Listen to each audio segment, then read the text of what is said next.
était dans le rapport. Bonjour Jean-Pierre Aubin.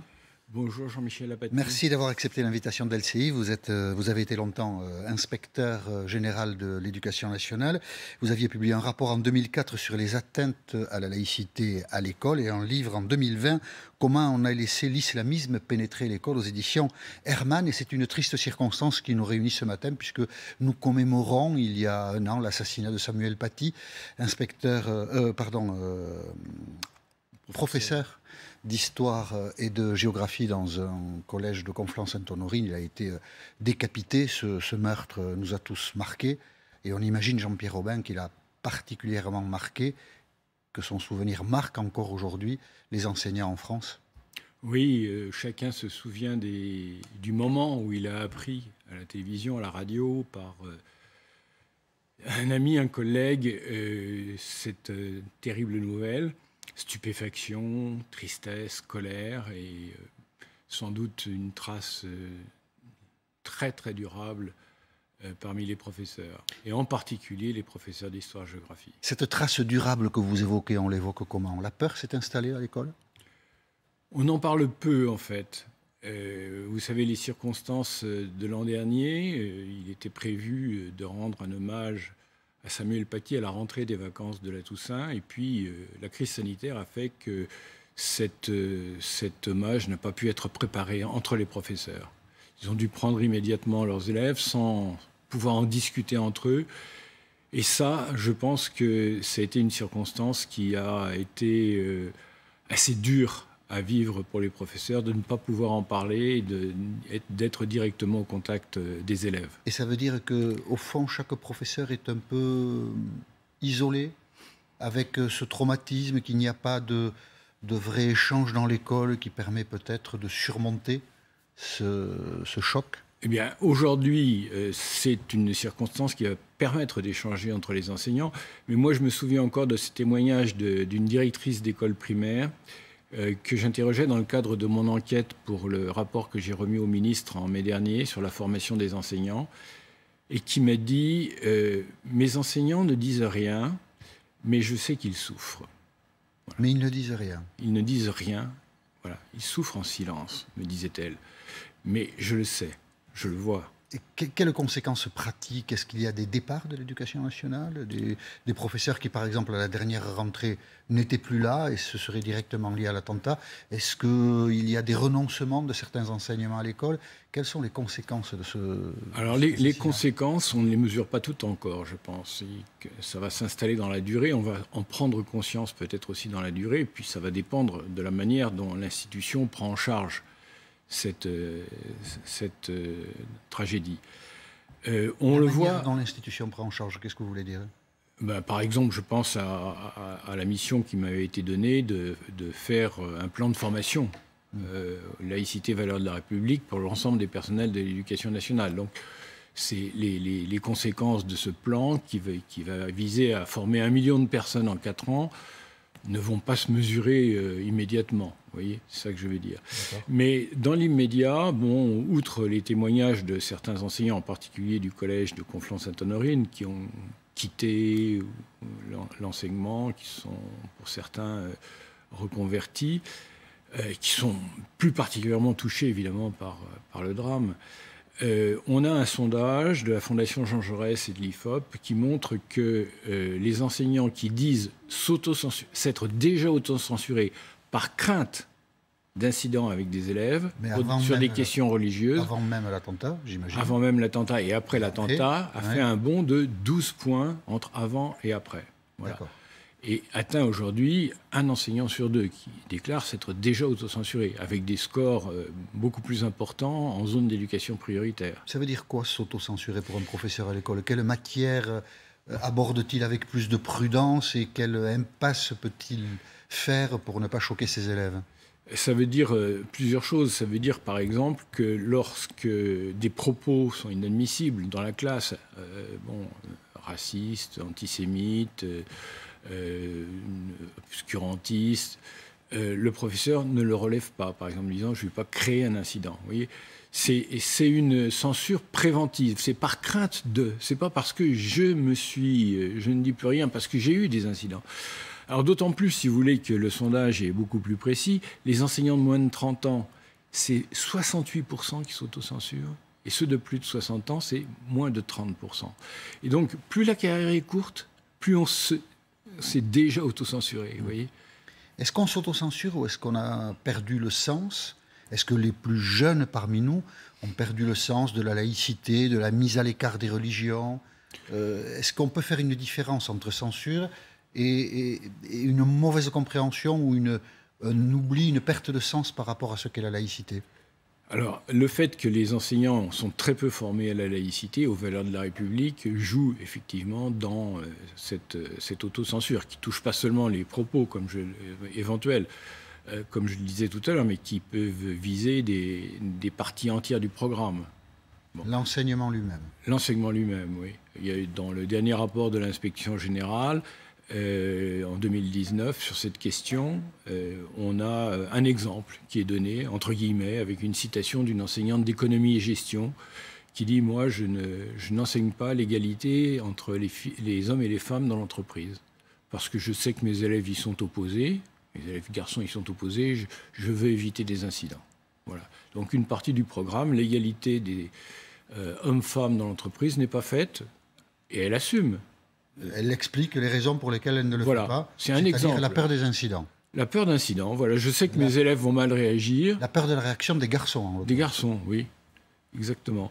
C'est un exemple, je le cite parce qu'il est un petit peu en dehors des clous, des thèmes qu'on cite habituellement pour l'autocensure des enseignants, qui sont plutôt les enseignants d'histoire, sur les conflits du Proche-Orient, sur la Shoah, les enseignants de sciences de la vie et de la terre sur la théorie de l'évolution, par exemple. Voilà, ce qui sont des classiques où, surtout, la discipline la plus contestée aujourd'hui par la religion, qui est l'éducation physique et sportive. Le refus des filles en particulier, notamment, de participer notamment à la piscine. Et là, les enseignants sont livrés à eux-mêmes, ils ne peuvent pas compter sur leur hiérarchie. Ou c'est très difficile de chercher le secours de la hiérarchie, vous en souriez, mais... C'est un sujet sensible, oui, c'est un sujet sensible, parce que le ministre a dit à plusieurs reprises que le pas de vague, c'était fini.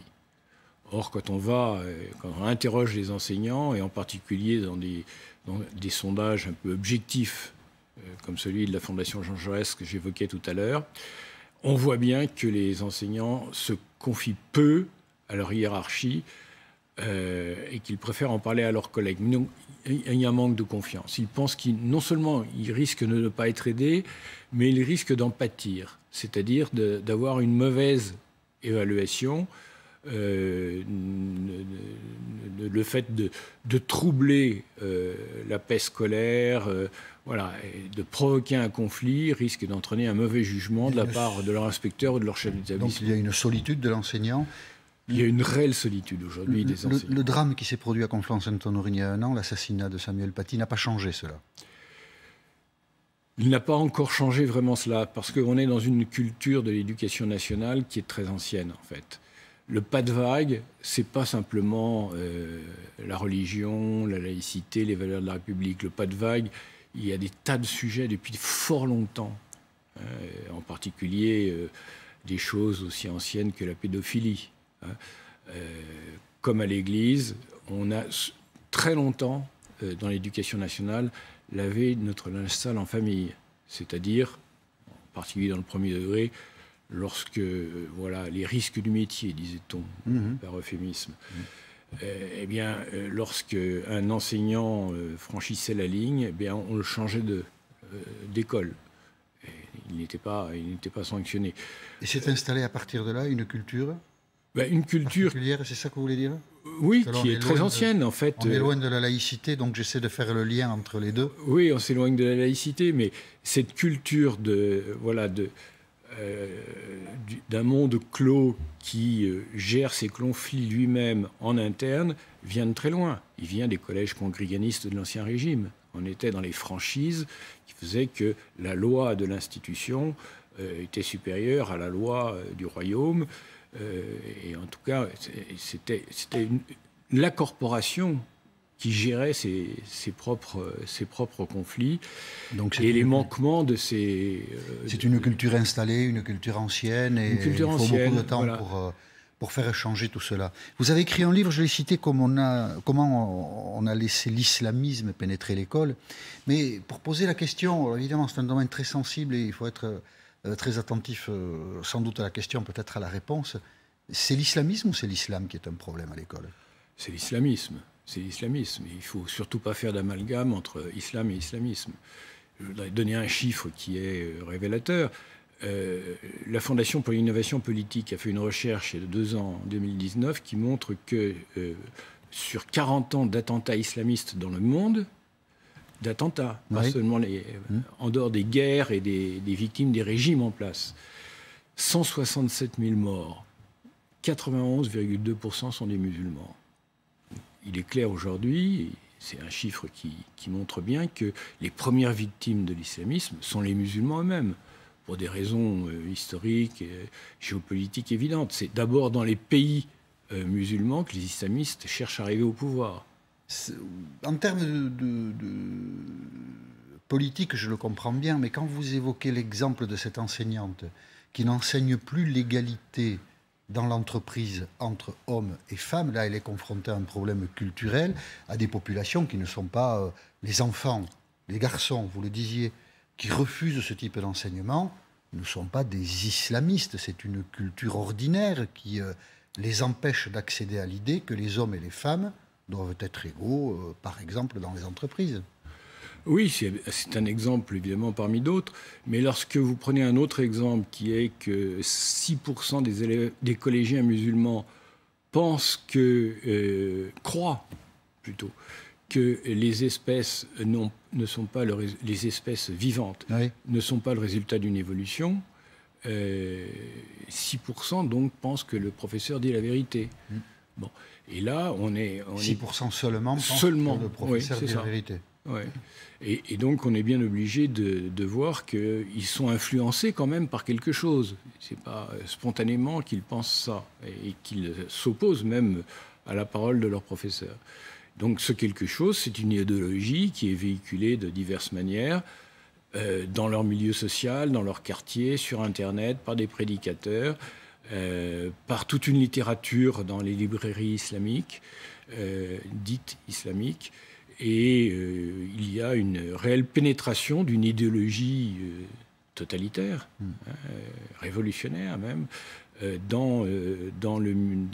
parmi les musulmans de France, et en particulier parmi les jeunes musulmans, qui sont bien plus que les anciens, imprégnés ou perméables plutôt. Perméables à une forme de radicalisme. À une idéologie, oui, qui se sert de la religion pour mettre en œuvre un projet politique. Vous avez été chargé d'une mission par Jean-Michel Blanquer. Oui. Vous avez remis un rapport. Maintenant, vous suivez l'application les préconisations qui étaient contenues dans votre rapport.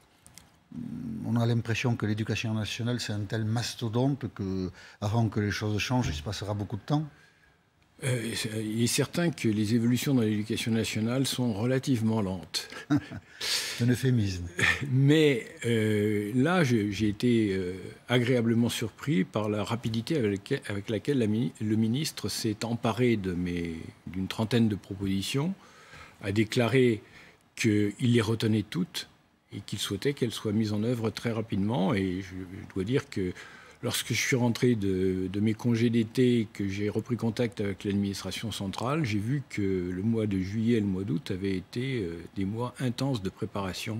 Préparation à quoi En particulier à la plus vaste des propositions, la plus ambitieuse, qui est de former le million d'agents publics qui travaillent dans les établissements scolaires et les écoles en 4 ans, à la laïcité aux valeurs de la République. Et pour former à la laïcité, ça veut dire qu'ils ne le sont pas du tout ? Écoutez, dans les sondages que l'on possède aujourd'hui, 6% déclarent avoir reçu au cours de leur carrière une formation laïcité valeurs de la République. 6%.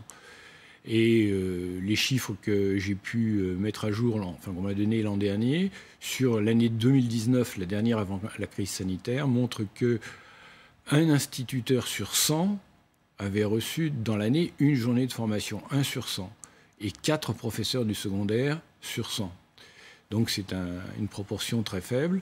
La formation initiale aussi était une carence sur le sujet, puisque 25% des étudiants ou des professeurs stagiaires déclaraient qu'ils avaient reçu une formation à la laïcité à l'université, et la moitié d'entre eux déclaraient qu'elle était de mauvaise ou de très mauvaise qualité. Donc voilà le constat sur lequel nous bâtissons aujourd'hui. Et en un mot, c'est quoi une formation à la laïcité? Qu'est-ce qu'on a besoin d'apprendre ou de rappeler qui permet à un enseignant de trouver un comportement adéquat devant des élèves?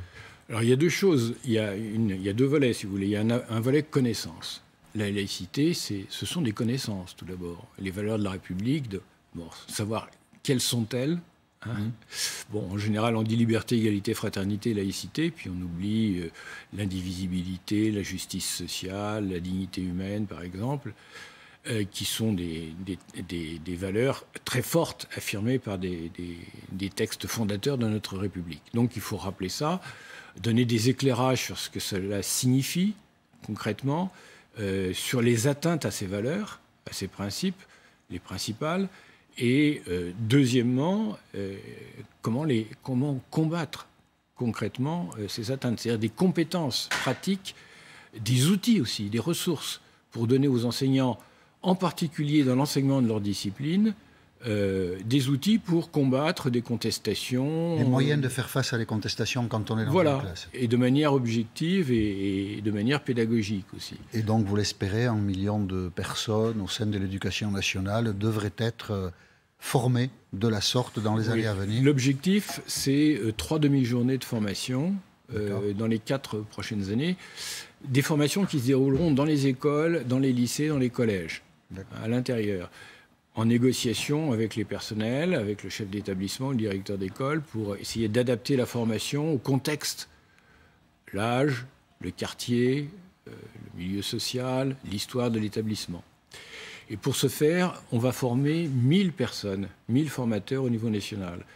Et cette formation va commencer la semaine prochaine à Paris. D'accord. Donc, vont être assemblés. Voilà.